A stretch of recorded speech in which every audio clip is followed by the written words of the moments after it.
Baik, hari ini kita nak buat soalan asas nombor di mana soalan kali ni dia melibatkan algebra yang saya rasa ramai pelajar-pelajar lemah. So, jom kita tengok. So, soalan dia adalah 1305 asas 6 tolakkan dengan X asas 6 sama dengan 51515 asas 6. Untuk kata satu, ingat dia mesti ada benda yang kita boleh tengok dekat jawapan sebagai clue. Nombor 1, cuba kita tengok dekat sini, dia ada 8. Maksudnya tak bolehlah masuk dengan asas 6. So, jawapan untuk D salah. Mari tengok soalan C. Untuk C pula dia ada nombor 9. Maksudnya tak boleh masuk juga dengan asas 6. So, salah. And then B, dia pun ada asas 9. Bermaksud salah juga, dia tak boleh masuk. Jadi, jawapan yang logik untuk soalan ni hanyalah A. Habis tu, tapi for the sake of untuk belajar bagaimana cara-cara untuk selesaikan soalan ni, jom kita buat soalan ni betul-betul. Okay, so bila kita ada 1305 tolak X 6 sama dengan 515 ni adalah kita kena pindahkan X asas 6 ni ke sebelah kanan menjadikan dia positif. Dan 515 asas 6 ni kita pindahkan ke sebelah kiri menjadikan dia negatif. So sekarang ni kita akan dapat, kita akan ada 1305 tolak 515 asas 6 sama dengan X asas 6. Ni semua asas 6. Okey. Dan kita tahu dia adalah kita dah pindahkan tadi kan, sebab tu susunan dia macam ni. So X ni pergi sini, so ini dia. Dan yang X ni pergi sini. 515 pergi kiri, X pergi kanan. So dari sini kita boleh tolak je. Siapa yang tak biasa boleh buat bentuk lazim macam kita belajar masa tadika dulu-dulu. 515 asas 6. Ni semua asas 6 So kita tolak.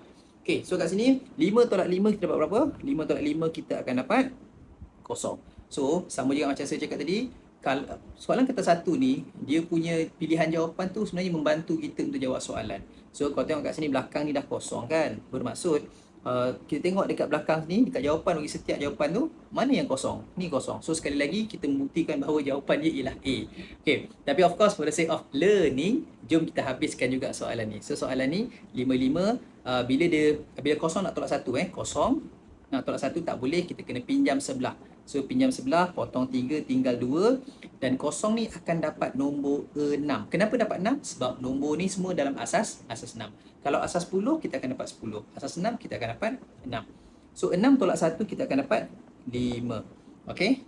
Dan dekat sini kita ada 2 kali tolak dengan 5 sama juga 2 tak boleh tolak 5, kena pinjam sebelah. Pinjam sebelah, potong 1 tinggal kosong. 2 ni akan dapat tambah 6. Maksudnya 6 lah tambah kat situ. Jangan jadi 62 pula, jadi 6. So 6 kita tambahkan dengan 2, kita akan dapat 8. Dan 8 tolakkan dengan 5 jadi 3. Sekali lagi saya ulang, 6 tambah dengan 2 jadi 8. 8 tolakkan dengan 5 jadi 3. So jawapan akhir dia ialah 350 asas 6. So ini contoh soalan yang saya rasa kertas satu yang banyak sangat dia bagi clue, especially dekat bahagian jawapan. Bermula dengan logik ataupun tidak pilihan jawapan yang diberikan. Dan yang kedua ialah bila kita tengok, kita tak perlu selesaikan semua jawapan tu untuk dapatkan jawapan yang sebenar yang kita perlukan. Alright, so ini antara trik yang kita boleh belajar, dua benda lah kita belajar pada kali ini. Yang pertama ialah macam mana nak selesaikan soalan algebra melibatkan asas nombor, dan juga apa trik-trik yang boleh digunakan dalam kertas satu. Okay, so jumpa dalam next video. Bye-bye.